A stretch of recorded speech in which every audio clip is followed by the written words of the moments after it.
Un altre empresari de Pennsilvània va fer fortuna amb el kètxup. Henry John Heinz, natural de Pittsburgh, va començar venent raves, negoci que li va anar bé fins que es va enfonsar l'economia. Després d'uns quants anys arruïnat, Heinz va demanar diners al seu germà i va començar a embotellar kètxup l'any 1876.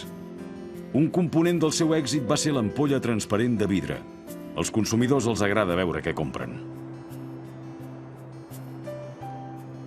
Ja al segle XX, Heinz va esdevenir el principal fabricant de kètxup i altres condiments.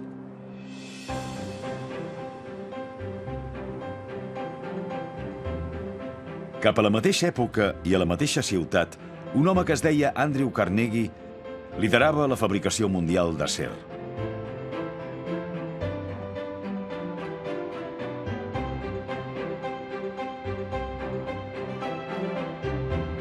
Carnegie va construir una de les seves fàbriques a Braddock, als afores de Pittsburgh, l'any 1875. La seva obstinació per l'eficiència va fer l'acer assequible, cosa que va ajudar a crear llocs de treball i va estimular el creixement del país.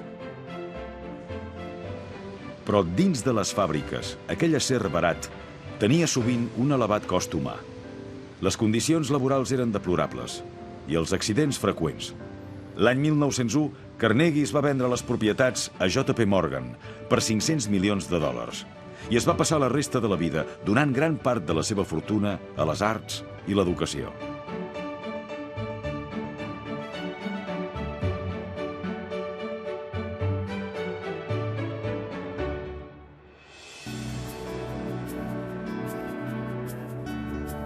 Un empresari de Michigan va canviar els Estats Units per sempre més l'any 1908, quan va presentar el Ford Model T.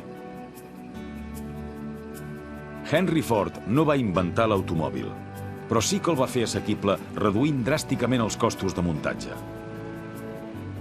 Els primers cotxes eren fets a mà per treballadors especialitzats, un procés llarg i lent.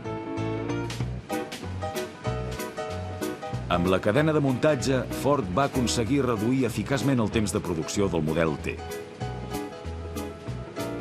Un cop es va començar a vendre el nou model, Ford va reinvertir els diners en el seu negoci i va reduir el preu dels cotxes de $825 a $575 en només 4 anys. L'any 1914, gairebé la meitat dels cotxes que hi havia a les carreteres dels Estats Units eren Ford T. Amb els guanys, Ford va comprar 530 hectàrees de terrenys a la riba del riu Rogue, on va construir la mansió Fairlane. Ford estava orgullós dels seus orígens humils i va dir als constructors que no s'hi gastessin més de $250.000. Però 2 anys després, amb 56 habitacions construïdes, la factura total va ser de gairebé $2,5 milions.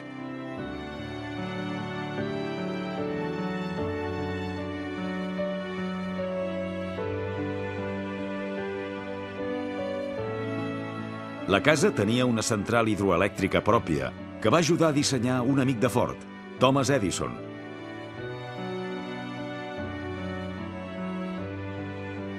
Dos generadors al riu donaven electricitat a la finca i a 2.000 cases veïnes més.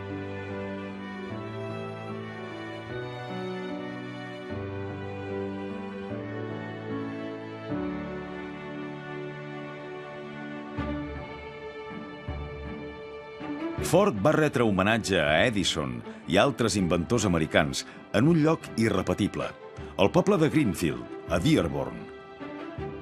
Aquí hi van transportar i recrear desenes de cases notables d'arreu del món. Entre elles, la fàbrica d'invencions d'Edison, una part de la qual procedeix de Menlo Park, a Nova Jersey. El poble també mostra el taller dels germans Wright i un jutjat on Lincoln va exercir el dret. Ford i Edison tenien una altra cosa en comú: les seves visites al sanatori dels adventistes del setè dia a Battle Creek, un balneari de salut per a rics i famosos. L'any 1876, El doctor John Harvey Kellogg, cirurgià i inventor, va visitar el lloc i va insistir que els pacients seguissin un règim de vegetarianisme, neteges de còlon i exercici diari.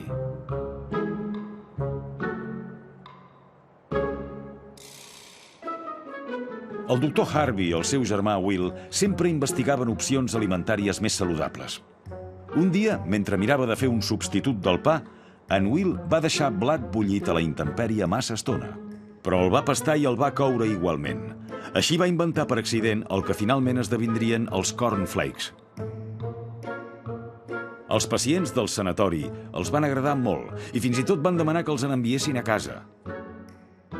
En Will va acabar fundant l'empresa Kellogg's, cosa que va causar una desavinença permanent entre els dos germans. L'any 1906, Kellogg's ja era una marca coneguda. Més de 5 dècades després, l'estat de Michigan produiria una altra cosa que va prendre per assalt als Estats Units. El so Motown. L'any 1959, a instàncies del seu amic Smokey Robinson, un compositor i cantant que es deia Berry Gordy va fundar la Motown Records en aquesta modesta casa de Detroit. Un any després, la companyia ja tenia el primer èxit amb Shop Around, escrita i interpretada per Robinson i el seu grup, The Miracles.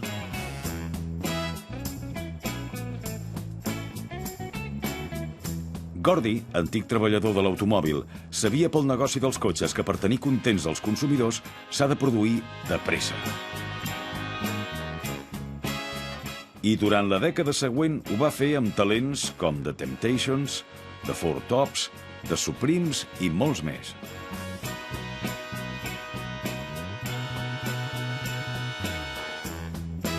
La fàbrica d'èxits va prosperar durant els anys 60 i fins al 1972, quan Gordy va obrir botiga a Hollywood.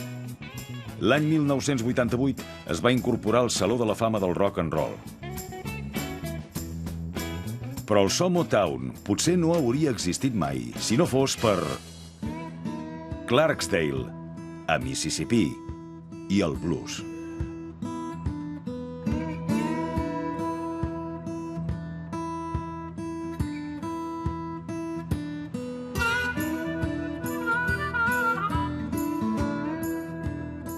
El blues té les arrels al delta del Mississipí, en locals on s'aplegaven els afroamericans al principi del segle XX, per ballar, beure i escoltar música.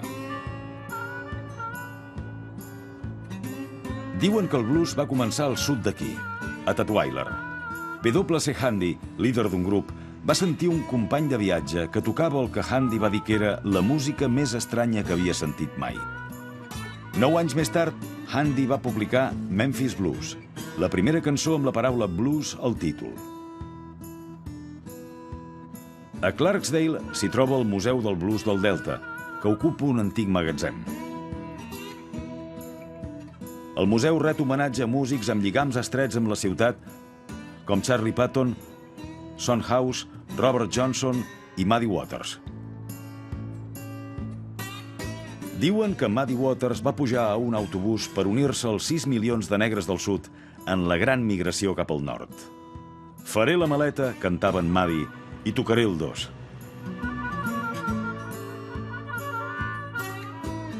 La notorietat que va trobar la música de Muddy Waters a Chicago va posar el blues del Delta al circuit musical i va canviar la música per sempre més.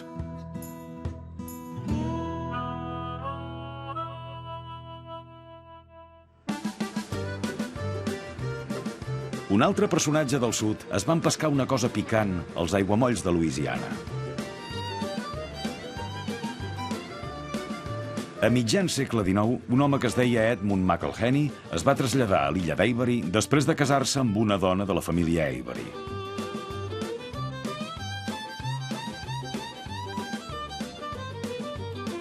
Els Avery produïen sobretot sal i canya de sucre. Però l'Edmund cultivava plantes de tabasco per afició.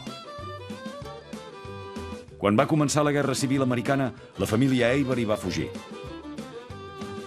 Quan van tornar, van trobar les mines de sal inundades i la canya de sucre cremada.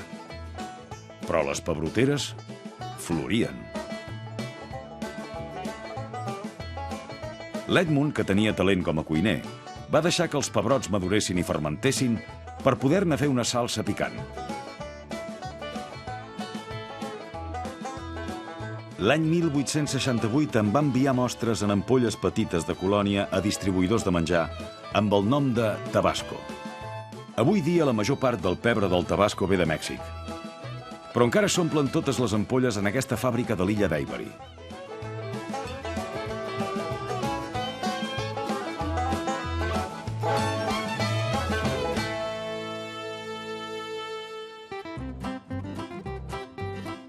D'Alabama a Texas hi ha camps de color blanc. Són cotoners, una font d'ingressos important al sud des que els esclaus el collien laboriosament al segle XVIII. Després, un inventor que es deia Eli Whitney va arribar al sud a fer de tutor i va veure com costava separar les llavors del cotó.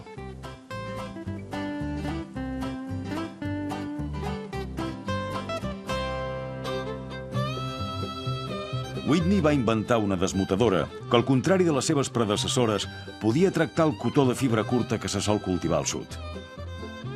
Però abans que pogués treure profit del seu invent, d'altres el van copiar il·legalment i Whitney va marxar del sud arruïnat i frustrat. Se'n va tornar al nord per fer realitat una altra idea, la producció en massa.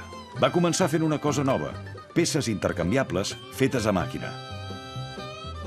El seu model ajudaria a estimular la revolució industrial. En altres terres de cultiu d'Alabama s'hi va produir una cosa ben diferent. Un dels circuits de curses més ràpids d'Amèrica, el Supercircuit de Talladega. Es va inaugurar l'any 1969 i és l'últim que es va afegir al campionat de la NASCAR, un dels esports amb més espectadors del món. La primera cursa organitzada per la NASCAR va ser a Daytona Beach, a la platja mateix. Durant les 2 dècades següents, les curses de cotxes de sèrie es van fer molt populars. Van arribar a la ràdio el mateix any que es va inaugurar Talladega i van produir estrelles com Pete Hamilton i David Pearson. Als anys 80 i 90, els campionats van estar dominats per Dale Earnhardt, fins que va morir el 2001 en una cursa a Daytona. Aquell accident va comportar l'aplicació de noves mesures de seguretat molt rigoroses. A gairebé 1.000 quilòmetres del circuit de curses hi ha un lloc que no podria ser més diferent, el tranquil·líssim poble de Green Bank, a Virgínia Occidental, on hi ha el radiotelescopi de Green Bank, l'estructura terrestre mòbil més gran del món. Els astrònoms l'utilitzen per saber més coses de l'espai exterior, però necessiten molt de silenci. I aquest és en part el motiu pel qual van escollir aquest poble. Les muntanyes d'Allegheny el protegeixen de gran part del soroll produït per l'home. A més, els veïns no poden fer servir telèfons mòbils, càmeres digitals ni connexions Wi-Fi, perquè els senyals interferirien la feina dels astrònoms.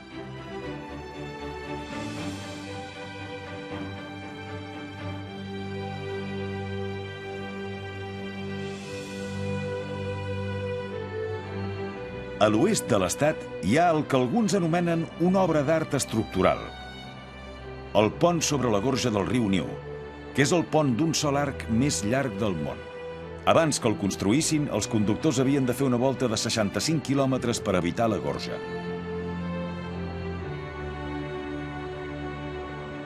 La construcció del pont va començar l'any 1974, amb els enginyers penjant cables de banda a banda entre les torres.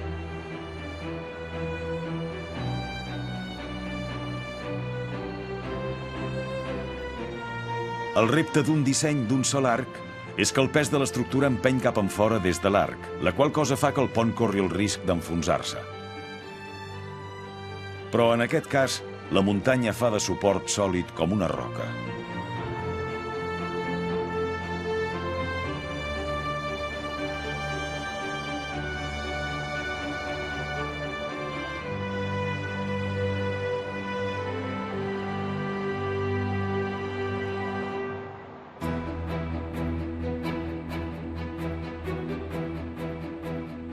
A l'altra banda del país, un altre projecte d'enginyeria producte dels Estats Units va canviar per sempre més els estats de l'oest. Això és la presa d'Elephant Butte. al sud-oest remot de Nou Mèxic.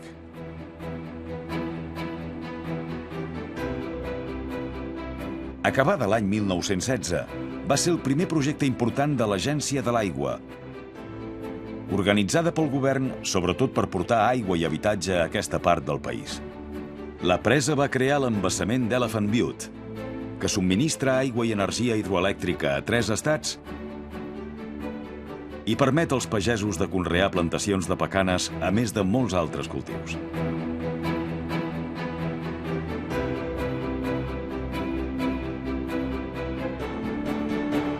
Als afores de Taos, Nou Mèxic, hi ha un producte dels Estats Units que podria ajudar a salvar el planeta.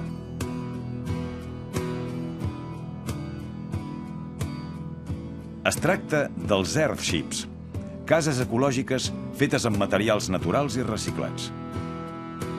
Són una creació de Michael Reynolds, un arquitecte que als anys 60 es va apartar de la seva formació ortodoxa per buscar una arquitectura més radical i ecològica.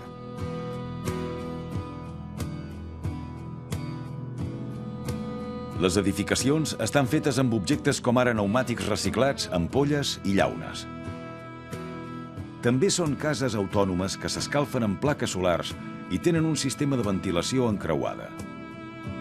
Segons Reynolds, els Earthships no costen més que una casa normal i tenen un avantatge afegit: tota una vida sense factures de serveis. Algunes de les millors construccions arquitectòniques fetes als Estats Units són degudes a l'home que hi ha al darrere d'aquesta obra mestra, Frank Lloyd Wright. Wright i els seus alumnes van començar a venir a Arizona l'any 1933 per fugir dels crus hiverns de Wisconsin, l'estat natal de Wright. L'any 1937 va comprar aquests terrenys als afores de Scottsdale per construir-hi un refugi hivernal permanent i una escola d'arquitectura. L'obra de Wright es va centrar en l'arquitectura orgànica. Els edificis de Taliesin són baixos i encaixats entre les muntanyes. Wright i els seus alumnes van tornar a Taliesin West tots els hiverns fins que ell va morir l'any 1959, a 91 anys.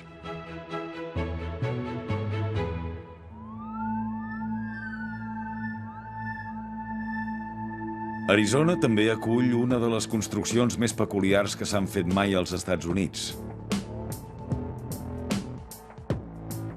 Això és Biosfera 2, el poble d'Oracle, prop de Tucson. L'any 1991, uns científics hi van tancar 8 persones durant 2 anys per veure si els humans podrien colonitzar un altre planeta. Dins hi tenien una granja en funcionament, a més de rèpliques d'un oceà, una sabana i un bosc pluvial.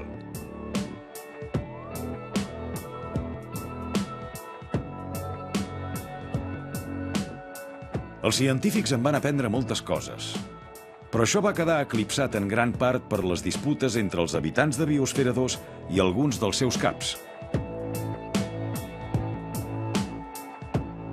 Biosfera 2 és ara propietat de la Universitat d'Arizona, que la fa servir per estudiar el canvi climàtic i l'ecologia, entre altres coses. I en un altre lloc d'Arizona, un altre visionari té idees diferents sobre com podria ser el futur. 110 quilòmetres al nord de Phoenix hi ha la comunitat d'Arcosanti, obra de l'arquitecte italià Paolo Soleri.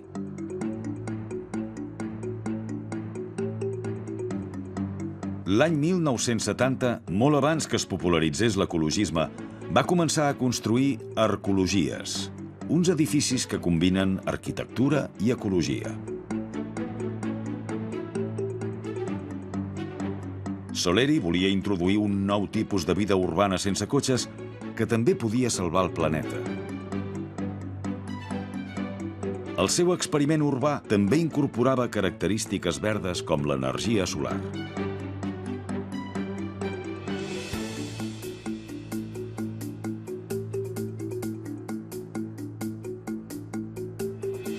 Al llarg de 4 dècades ha vingut gent d'arreu del món per viure i treballar a Arcosanti, però la població total mai no s'ha acostat als 5.000 habitants que havia imaginat Soleri.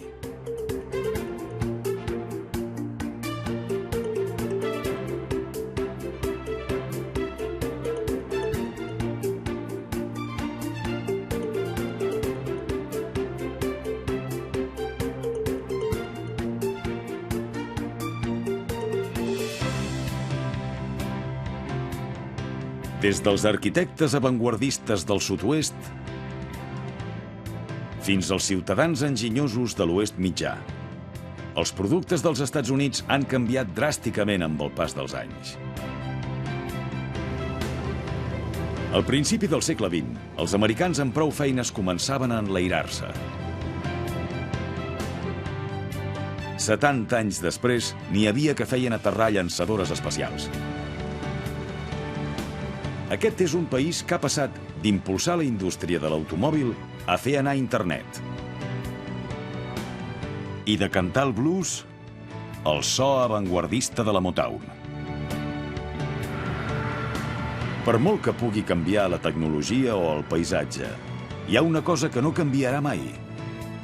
Els Estats Units continuaran reinventant-se.